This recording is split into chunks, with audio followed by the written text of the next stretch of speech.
प्रिय छात्र छात्राओं नमस्कार। आज बच्चों हम पढ़ेंगे अध्याय 2 चरों का रैखिक समीकरण। नाम से ही स्पष्ट है, 2 चर रहेगा और 2 चर का रैखिक समीकरण। रैखिक समीकरण का मतलब ये है कि उस चर में अधिकतम घात कितना रहेगा, 1, उसको कहते हैं रैखिक समीकरण। जैसे एक आध दो एग्जाम्पल हम देख लेते हैं 2 चर के रैखिक समीकरण का। यदि मैं यहाँ पे लिख दिया 4x + 5y = 3, ऐसा मैं लिख दिया मान लो, तो देखो इस समीकरण में 2 चर है, एक x है एक y है और रैखिक भी है, मतलब एक घात और एक घात।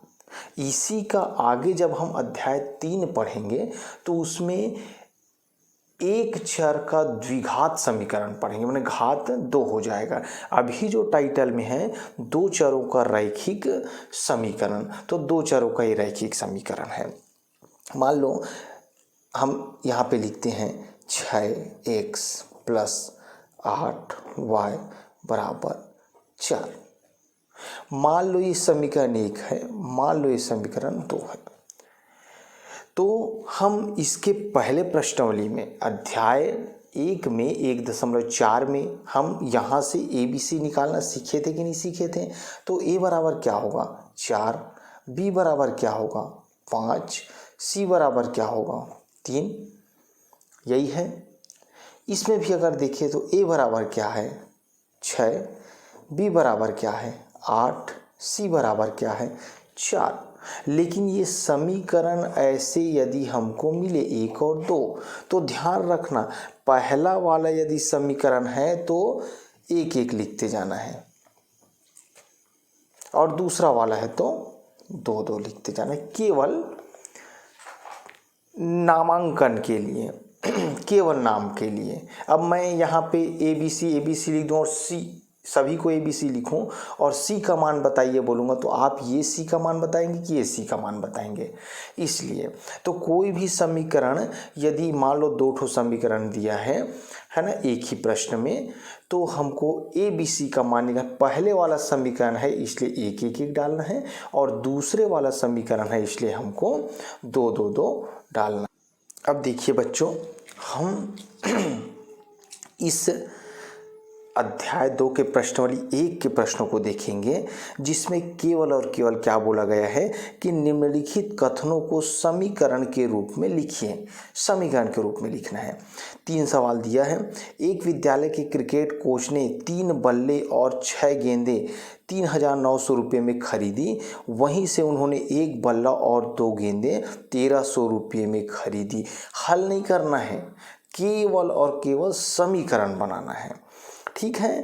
तो आप लोग बुक सामने रखेंगे, मैं बुक पढ़ता हूँ और उसी के अनुसार सभी का केवल मैं समीकरण बनाता हूँ। तो बच्चों हम पहले का पहला देख रहे हैं, समीकरण बनाना है और समीकरण बनाना बहुत ही आसान है। देखो, एक विद्यालय के क्रिकेट कोच ने 3 बल्ले और 6 गेंदें 3,900 में खरीदी। तो हमको यहाँ पे जो सामग्री दिया है उसको 100 रुपये में लेना है। जैसे 3 बल्ले, तो माना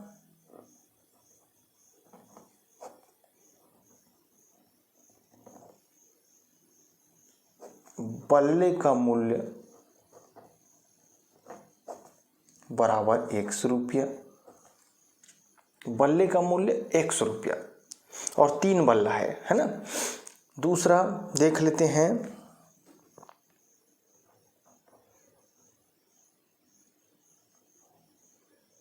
गेंद का मूल्य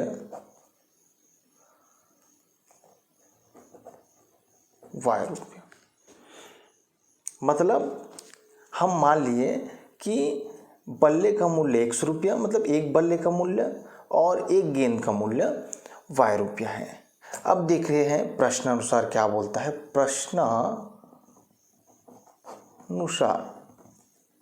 प्रश्नानुसार 3 बल्ले मतलब 3 और x और है तो प्लस का चिन्ह डालेंगे।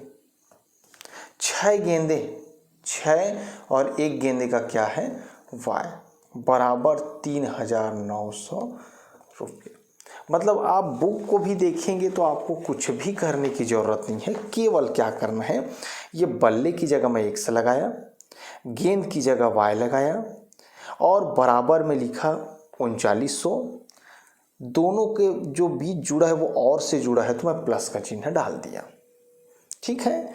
उसी प्रकार एक बल्ला और 2 गेंदे 1,300 रुपये, तो एक बल्ला लिखा है तो 1 से डालूंगा और y है तो प्लस करूंगा और गेंद लिखा है तो y करूंगा। तो देख लेते हैं पुनः प्रश्न अनुसार, फिर पढ़ें प्रश्न अनुसार। तो एक बल्ला 1x प्लस 2 गेंदे 2y, हम x बस लिख सकते हैं लेकिन 1x लिख दिए, कोई दिक्कत नहीं है, बराबर 1,300 रुपये। ये समीकरण नंबर 1 है, ये समीकरण नंबर 2 है। हमको केवल समीकरण बनाना था इसलिए यही उत्तर है।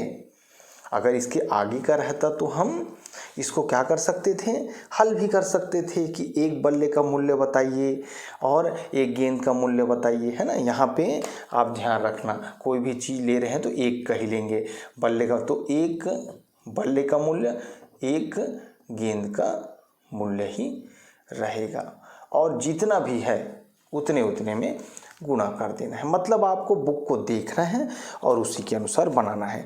अब इसी का मैं देख लेता है अपन दूसरे का दूसरा क्या बोल रहा है, आप खुद देखिए बुक को सामने यदि रखे हैं तो, 2 संख्याओं का योग 16 तथा उसका अंतर 8 है।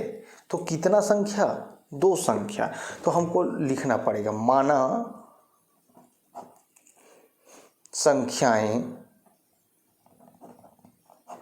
x और y है। आप ए से जेड तक कुछ भी चर राशि ले सकते हैं।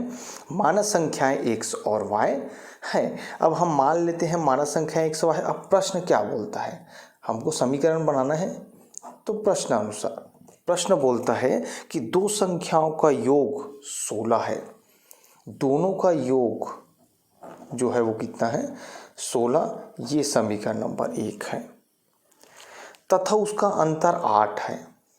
पुनः प्रश्न अनुसार पुनः पढ़े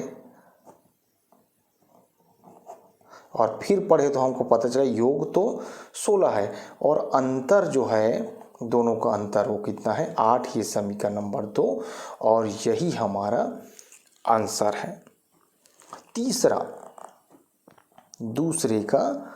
तीसरा हम देख लेते हैं, केवल समीकरण बनाना है। इसमें भी जो पहला बनाए हैं सेम वैसी है। आप यदि ध्यान देंगे तो एक फल की दुकान पर 2 किलो सेब, तो सेब को हम x मान लेंगे, अंगूर को y मान लेंगे और उसका मूल्य कितना है 160 रुपया। एक समीकरण बन गया। दूसरा, उसी दुकान पर 4 किलो सेब, तो 4 सेब को x मान लेंगे और अंगूर को y मान लेंगे, हो गया, बन गया। तो यहाँ पे आप ऐसे भी बना सकते हैं, माना 1 kg सेब का मूल्य बराबर 100 रुपया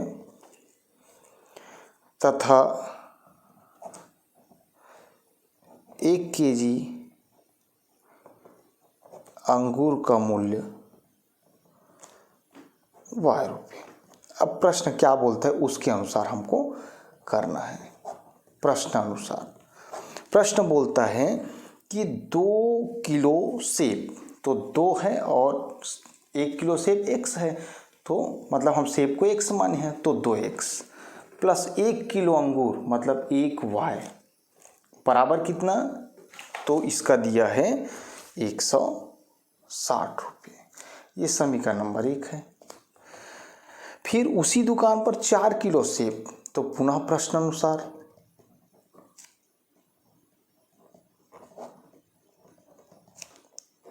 4 किलो सेब तो 4x प्लस 2 किलो अंगूर 2y बराबर 300। ये बहुत ही सरल है, कुछ भी नहीं करना है।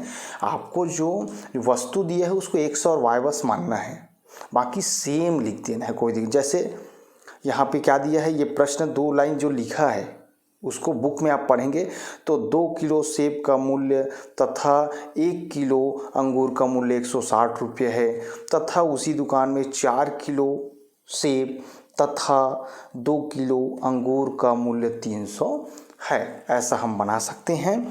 तो एक इसी का और चौथा है, अपन इसका दूसरे का चौथा सवाल देख लेते हैं। बुक सामने रखेंगे बच्चे लोग और देखेंगे ये पहले का चौथा का समीकरण हमको कैसे बनाना है। तो मैं यहाँ पे कॉपी में बता रहा हूँ, आप लोग बुक सामने रखेंगे और ध्यान से देखेंगे।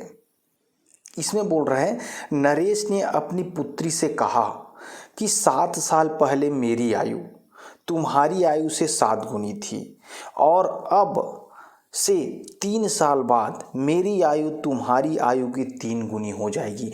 यहाँ पे 2 चीज़ हैं, आप ध्यान देंगे। एक तो 7 साल पहले और दूसरा है 3 साल बाद। ये दोनों को टारगेट करके हमको लिखना है, बस केवल इसमें फोकस करना है। 7 साल पहले क्या रही इसकी उम्र और 3 साल बाद क्या रही। तो पहले वर्तमान का लिख लेते हैं। माना नरेश की आयु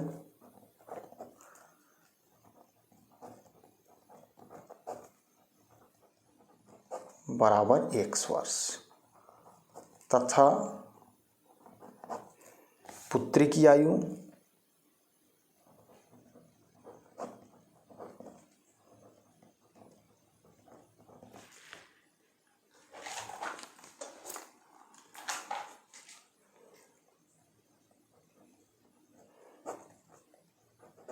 y वर्ष।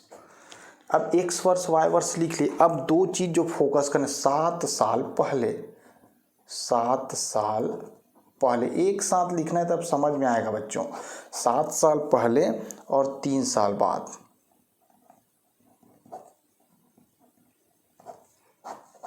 तो देखो 7 साल पहले नरेश की आयु,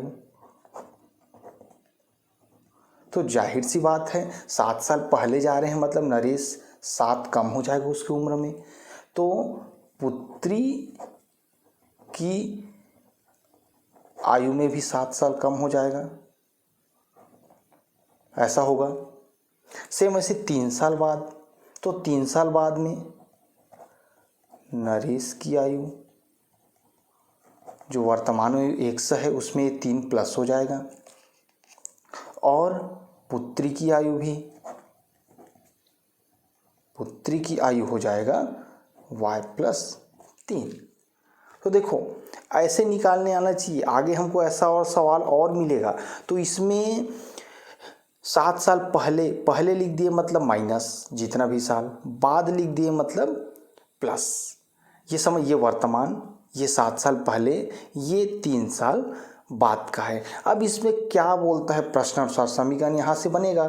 समीकरण कहाँ से बनेगा कि 7 साल पहले वो क्या कंडीशन बता रहा है और 3 साल बाद वो क्या कंडीशन बता रहा है। तो देखते हैं। 7 साल पहले मेरी आयु, 7 साल पहले मेरी आयु मतलब नरेश की आयु, मेरी आयु। तुम्हारी आयु से, तुम्हारी आयु मतलब पुत्री की आयु से कितनी गुनी थी, 7 गुनी थी। ये समीकरण नंबर 1। हम चाहे तो इसको और हल कर सकते हैं और उसके बाद समीकरण बना सकते हैं, या हम इसी को भी समीकरण मान सकते हैं। यदि लगता है कि नहीं इसको और आगे हल किया जा सकता है तो आप इसको 1 माइनस 7 बराबर इसका इसके साथ गुणा करेंगे तो 7y हो जाएगा, इसका इसके साथ गुणा करेंगे तो 49 हो जाएगा, इसको इधर लाएंगे तो x माइनस 7y हो जाएगा और 7 को उधर लेके जाएंगे तो माइनस 49 और प्लस 7 तो क्या हो जाएगा बराबर 42। तो x माइनस 7y बराबर माइनस 42, ऐसा भी हम कर सकते हैं। नहीं करना है तो कोई दिक्कत नहीं, आप इतने भाग को मत लिखो, आपको केवल समीकरण बनाना है, आप यहीं तक भी समीकरण बना सकते हैं। अब उसके बाद इस इधर की कंडीशन को देखते हैं कि नरेश की आयु 3 साल बाद, है ना, मतलब 3 साल बाद की स्थिति को देखते हैं। तो 3 साल बाद क्या बोलते हैं, 3 साल बाद मेरी आयु, फिर नरेश बोल रहा है 3 साल बाद मेरी आयु, ये नरेश की आयु तुम्हारी आयु से, मतलब पुत्री की आयु से 3 गुनी हो जाएगी। ये समीकरण नंबर 2 है और यही आंसर है, कुछ भी और इसमें एक्स्ट्रा दिमाग लगाने की ज़रूरत नहीं है। पहले का अब हम अंतिम प्रश्न देख लेते हैं। पहले का 5वां, सेम समीकरण बनाना है। एक व्यक्ति घर से कार्यालय तक जाने के लिए 90 किलोमीटर दूरी तय करता है। इसके लिए वह ट्रेन और टैक्सी का उपयोग करता है। व्यक्ति द्वारा टैक्सी से तय की गई दूरी ट्रेन से तय की गई दूरी की दुगनी है। तो देखते हैं पहले का 5वां, कुल दूरी कितना है, 90 किलोमीटर। ये कुल दूरी से तो ज़्यादा मतलब नहीं, हमको समीकरण बनाना है। तो देखते हैं कि टैक्सी से तय की गई दूरी, टैक्सी से तय की गई दूरी x किलोमीटर, ट्रेन से तय की गई दूरी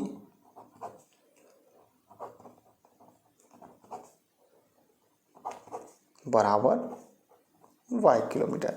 अब प्रश्न अनुसार हमको केवल समीकरण बनाना है, अभी हल वगैरह करने वाला नहीं है ये। तो प्रश्न जैसे बोलता है वैसे लिखते हैं।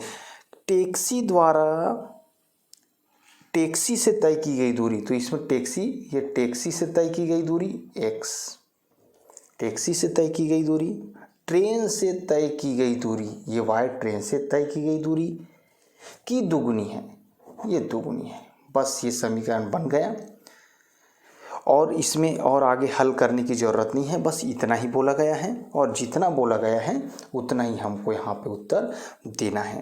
तो ये हमारा हो गया केवल समीकरण बनाना 1 से 5 तक। कल हम दूसरा देखेंगे, अति महत्वपूर्ण। बच्चों प्रायः मैं देखा हूँ क्लास में ये चीज़ समझ में आता नहीं है, तो इसमें हम देखेंगे आलेखी विधि को मैं वीडियो बनाऊंगा कल। आप अच्छे से समझिए, एक बार समझ गए तो आपको और इधर उधर कहीं वीडियो देखने की ज़रूरत नहीं है। तो उम्मीद करता हूँ बच्चों कि आज की क्लास आप सबको समझ में आया होगा। यदि समझ में आया होगा तो वीडियो को लाइक कीजिए, शेयर कीजिए, सब्सक्राइब कीजिए। आज के लिए इतना ही, धन्यवाद।